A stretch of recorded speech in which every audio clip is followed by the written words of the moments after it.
It is Sunday, May 28th. It's 4:11. Give me a second.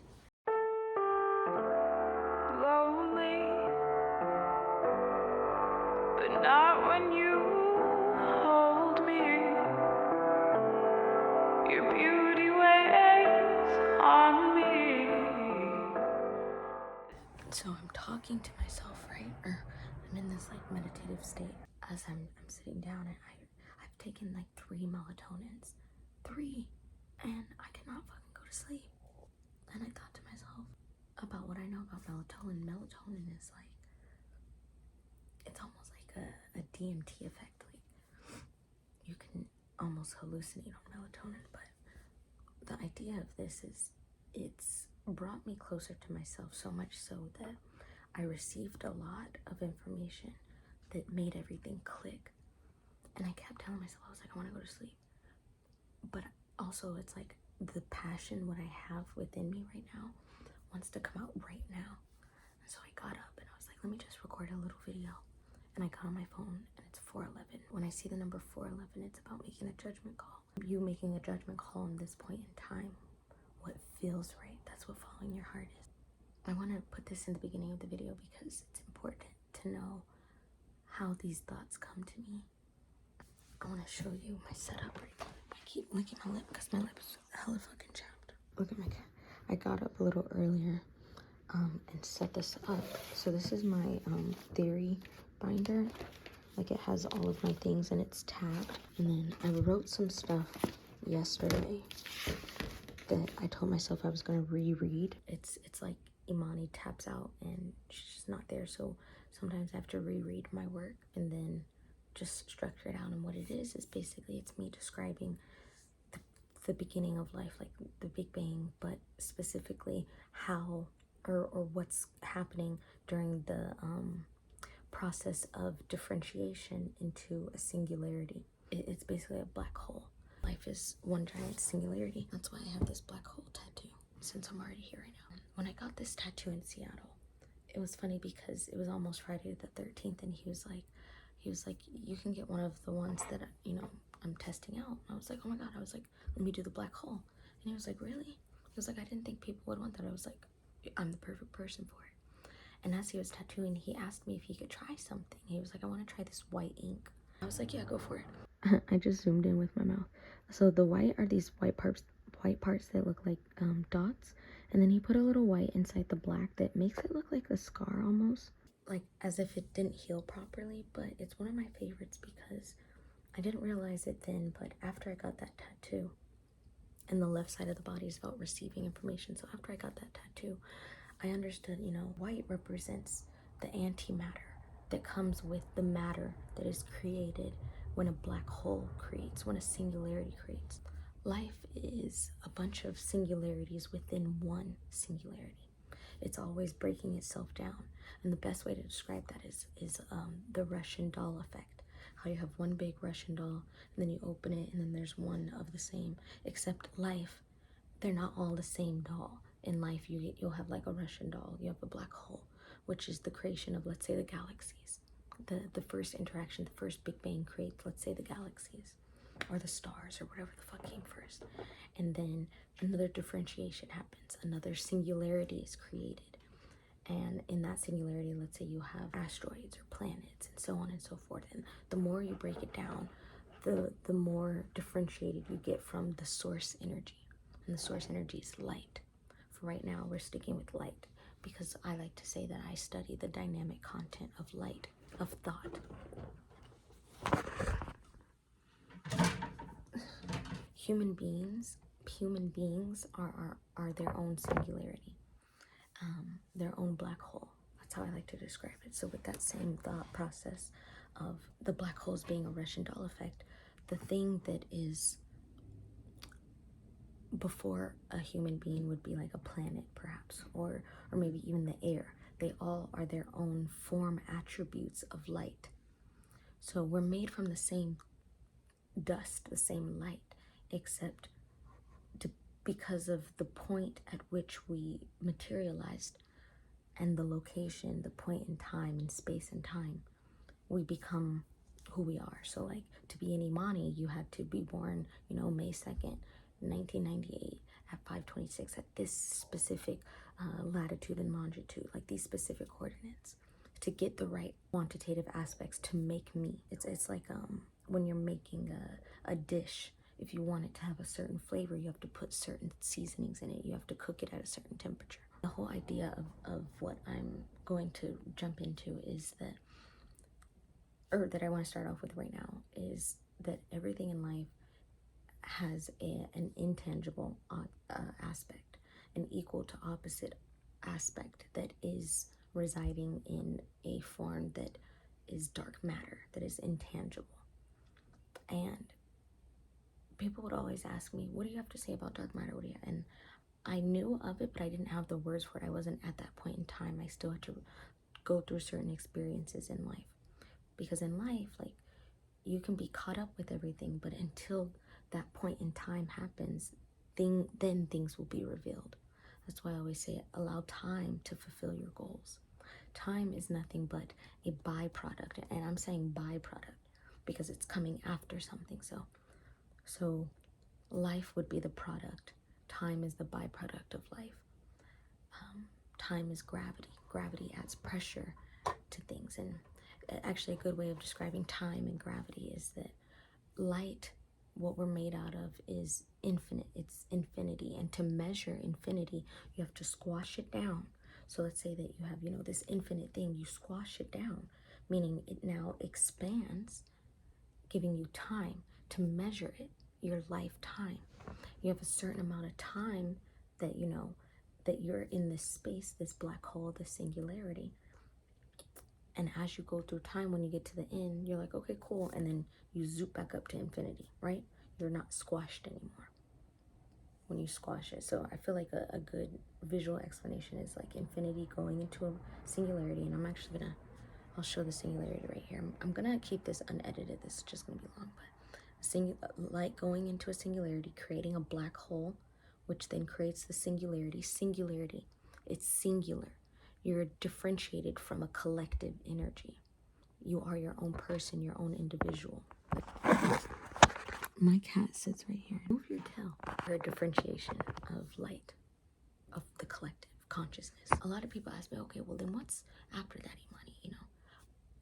That's bigger than where I am right now. And I'm not even about to do that because then I'll overthink, okay? I'm really excited right now because it's like 4:30 right now. And I was gonna show you my little setup. After I've written things, and this is me drawing out the singularities. And when I started to draw it out, I realized that was like an easier way of describing things. So I have what I wrote yesterday, and then I have the setup for what I want to write next, or like what I want to structure it out. These are some flashcards from vocab words that are important for me right now. I'm gonna show you them. So quirks and anti-quirks. When I look at this, I think of the higher self and the self, the ego, the physical aspect of the self. So cool. I feel the need to explain this, so maybe someone's gonna see this. And this is also how I get opportunities. Things just fall into my lap because my videos get somewhere and I've said something that people might need to. Whenever I'm in a channeled state like this, when I'm very connected to my higher self, to essentially the anti-quirks, to the leptons, I'm really thirsty. Like, I just need to drink water. So I just started buying like waters from Smith's. Just chugging that bitch, staying hydrated. Also, IKEA sponsor me. So angular momentum, there's a math definition and there's a physics definition, but to keep it simple, stupid right now, angular momentum is like at the bottom of this flow chart map in my brain of basically, this is how we're created, this is what we're made of. And then I get to something like angular momentum that describes the process of the particles before they materialize. And here I like to think of some of the particles when it's dealing with angular momentum. This is why I have to write it out first, because it's in my brain and I need to write it out. I need to physically be able to see it so that I can speak about it better. There we go. Angular momentum. I need to be able to give myself time, measurement, because remember, time is a unit of measurement. I need to be able to measure my thoughts in time. So I need to be able to spend time going back around thinking about the experiences I've been through. I call them reference points, and writing them out so that they materialize, so that they become real and not just, a concept, not just in my head. You are living your life when you are actually doing something in the physical, because actions speak louder than words, and definitely speak louder than thoughts. Like, thoughts do create our reality, but it's the thought matched with action. The action, the universe, life is reading the actual thing that we're doing. That's why I can think all I want that I want to earn a Nobel Prize, but if I'm not doing anything, then it's not going to change the trajectory of my life. Because when I actually do something, when I actually make an action, when I'm acting on what I know, that changes the energetic coding, that changes my energetic currency to where I now am worth a different, my value is different now, because I have this knowledge in the physical sense. And the physical sense is always going to be the stronger force, which is perfect because it'll lead me to the whiteboard. Okay, so this was my first sort of breakdown. I called it the intangible to tangible process. And first I started with hadronic particles, and then I just broke it down, because hadronic particles to me represented physical matter, which is the strong force. And I have it here too. We'll go over here, physical matter. But I broke it down, and I started to describe what that meant to me. Basically, what each particle's process was. So like what it's doing. So like nuclear force, what is affecting the strong force? What is affecting the weak force? The strong force is, for me, tied to, not for me, but theorizing, the strong force is the physical matter, is the ego, because physical is going to have a stronger force on the weak force, which is the higher self, which is that light energy. In life, everything is dualistic, okay? Everything has a counterpart. The weak force is the higher self, is the light that we are attached to. A really good picture that would describe this, I'll put it here. They basically call it the illuminary body, and then you have your atomic body. And when we think of atomic body, you have obviously atoms moving around, the thing that creates physical matter. Some other stuff that I have is like kaon decay process, process of annihilation when it comes to quarks. That all also has a meaning. I don't want to talk about it here because that's something that needs to be written down. I need to be able to fluently say it, so that people can understand it, especially when going to describe this to people of scholarly status. To earn a Nobel Prize in physics, you have to be nominated by somebody that's already won a prize. I'm really aiming to get my work recognized by Roger Penrose, who is the 2020 Nobel Prize laureate, because I'm piggybacking off of his cosmology maps, his black hole energy, the fact that black holes were, we all know black holes exist, but you have to, have a scientific reason for it. He basically did that, and that's what, helped me to get on to where I'm going, which is, again, why the black hole tattoo is there, because his work really inspired me and gave me the answers and the words to better describe what I was already feeling. In life, we are here to feel, we're here to experience. The illuminary body, the weak force, has no, I don't want to say has no real effect in this life, but its influence is small, if not recognized, if not made aware. And that's why a lot of people, go through life and they don't really understand why people talk to themselves, or they don't understand anything of the intangible. They don't understand God. They don't understand, the universe having a coexisting plane of existence, which is funny because the most recent Nobel Prize work has been about how this physical reality is not locally real. It's being reflected, or I say refracted. There's a refraction process going on. The definition of refraction is talking about the bending of light into a different plane that slows down its speed. Slowing down its speed gives us particles that are moving a lot slower, because now we're giving it time. We're able to measure those particles now. But that slow process now, yeah. I have a thing with the universe car horns. It's always a confirmation of things. It sent chills all over my body. That slow process starts to solidify things. And I always describe it as, think about water. When you're boiling water, that shit is going really fast. The particles are going fast. There's no time for it to take form. But when you freeze ice, it's slow. It's in a solid, easy way. Same thing. It's literally the same process. And something I learned in life, love is the thing that helped me to understand this. And right there, I kind of second guess myself, because people don't understand. You know, I started off by saying that love is not logical, and love is actually the entire source of all of this. But love also has a dualistic aspect, which is hate. And so really what love is, what this whole point of this life is to understand. But when it comes to what we're discovering in science right now, scientists are missing, are unable to throw away logic. And something that I had to learn was how to feel my feelings, how to deal with emotions.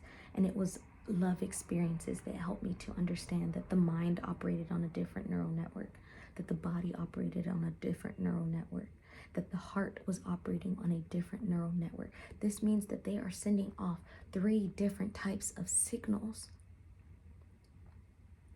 that materialize in different ways. So that's why, you know, sometimes you could have somebody that you love that, oh, maybe we're just good emotionally, or someone that you physically like, or someone that, you know, your heart wants what it wants, but just timing's not right, or just something's always off.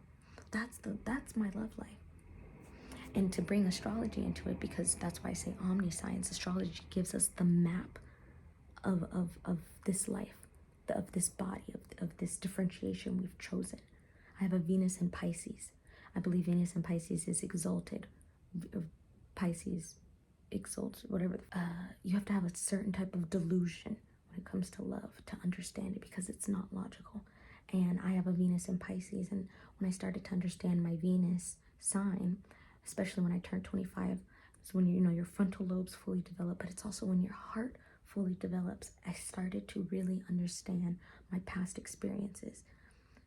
I had already felt through them. I had already felt that experience. And because I already had the logic here, matched with time, this is what I mean by allow time to fulfill your goals. I already had the knowledge, but my body needed to feel through it. Things move a lot slower than the body because it needs that aspect of time. So I'm gonna leave it there for right now. I want to show you this board, and I'm starting to feel the decline now.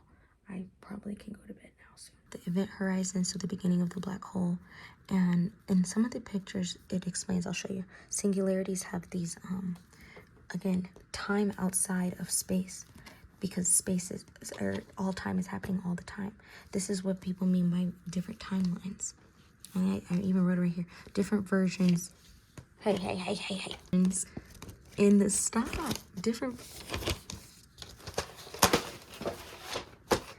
Different versions in the singularity are not being focused on, so they remain arbitrary unless given light and movement forward on that specific frequency. So when you choose a frequency, changing your timeline means you're focusing now the light that's going into your black hole into a different one. But it's a black hole.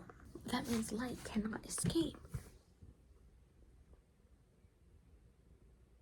I love you too. And where we get that light from is our eyes. But also, we understand that there's some type of crystal-like structure that is needed in order to create this refraction process. There needs to be this mirrored energy, and that we get from our third eye, our pineal gland, whatever the fuck you want to call it. But the universe works in 3s. 1, 2, 3. You have 3 aspects. I have something else to show you about that, where that came from. I was studying a type of cloud. This kind of cloud. Pilus. I'm gonna double check that. It's the same process of air rising to meet moist and dense air above, and it condenses into a form, sunlight or some electrical charge. I said, why is the sun important? It's the light. The sunlight hits the crystal within us, the pineal gland, and it gets diffracted and produces a spectrum. the chakras. That's within us. But this is the same process to create this cloud here. And my 3 favorite words: conductivity, receptivity, and frequency. So the whole point of me turning on this, again, I guess I'm doing the whole video right now, because I always tell myself, it's like, I always want to explain and teach, but I realize that, you know, I really need to solidify it in my brain first. So that's why, you know, you guys get bits and drops and pieces. Okay, so real quick, life is a giant singularity. So the Big Bang was basically an interference with a space that creates a refraction process. The space is this. And so let's say that like the galaxies were the creation here, purification of air was here. And as you go deeper down into filling up space with life, with creation, you're gonna run out of room, and that's maximum entropy. When we reach this here, and then everything kind of just annihilates, and then we start over. And that's what this I'm gonna put the picture, but that's what this cosmology map from Roger Penrose says. But to go back here, we have the event horizon. At a certain point, light comes in, and then it starts to create material, and we get an event horizon, X and Y axis, right? This here is noted as Z, which is light coming in. And this is why I mean the universe works in threes. There's 3 aspects to everything. That's why life seems confusing for people, because they're always missing that 3rd aspect. So basically, this is the creation. If you know my book, I don't have a picture of it. Maybe I could draw it. A singularity is like this, but I drew this like this. So you have an aspect coming in, and it creates an equal to opposite aspect, right?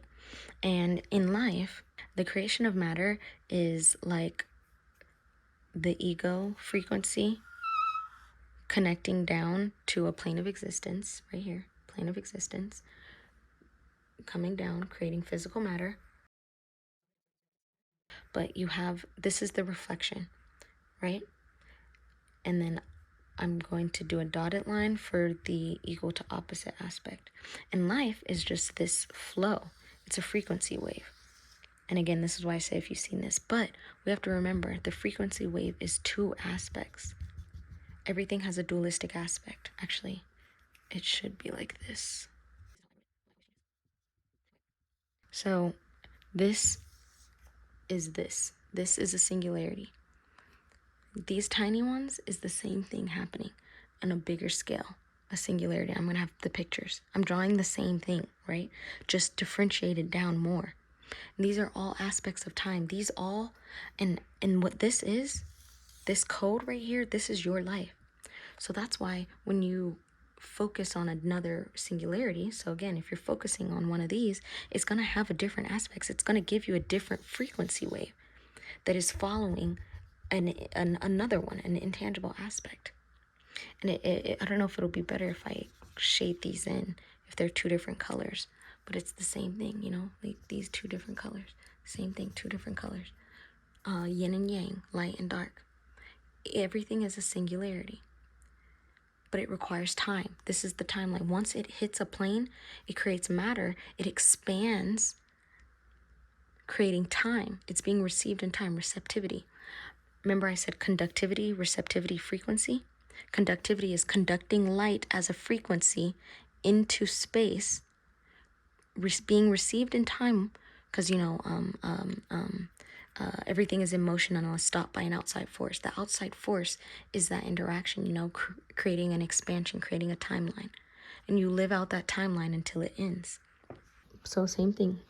This is the event horizon. So it's like I enlarged it. Event horizon, the black hole. Refraction happens. Refraction is happening here. Same thing. Black hole, light is going in. So there's our same thing, our points. Time. Same thing at the top. When the elementary particles split, they're splitting up into things called leptons and hadrons, whatever. Leptons is your weak force. These are going to be like your immediate mass. This is really, I gotta come over here because the light's over here. Strong force, because if you have something, leptons is like the illuminary particles, right? The higher self. That's like gas. If somebody slapped you with gas, I know there's like laughing gas and like toxic gas, but if someone slapped you with gas, just smoke, you wouldn't have much of an effect. It would just kind of go right through you. That's the weak force. It's still something's happening, but it doesn't have a great effect on you.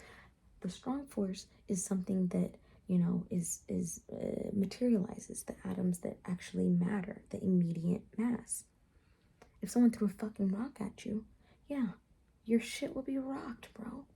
Thinking of like a human being, when you go into a singularity, when we're born, when we decide to hop into our, you know, our mom's belly as a light being, what's happening is this split, or we've been split, but like your higher self has all of the information of all of time because it's not bound by physical matter. It can tap into any point in time, so it has the reference point. Perfect.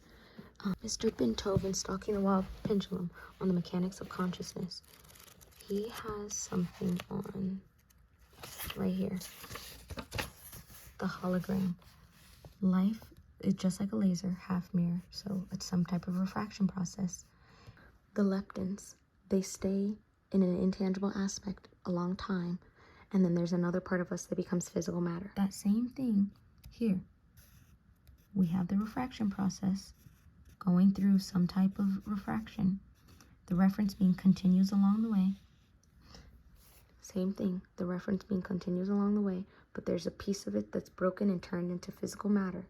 And that process is with hadronic particles, baryons and mesons, which then break down to protons and neutrons, pions and kaons. The leptons, the luminous matter, doesn't have a big effect on physical matter. So here, Isaac Bentov describes it as the reference beam. And then we have the working beam. This is the ego. This is the physical aspect of us. Both moving simultaneous, parallel to each other. But this one has all of the information about our lifetime.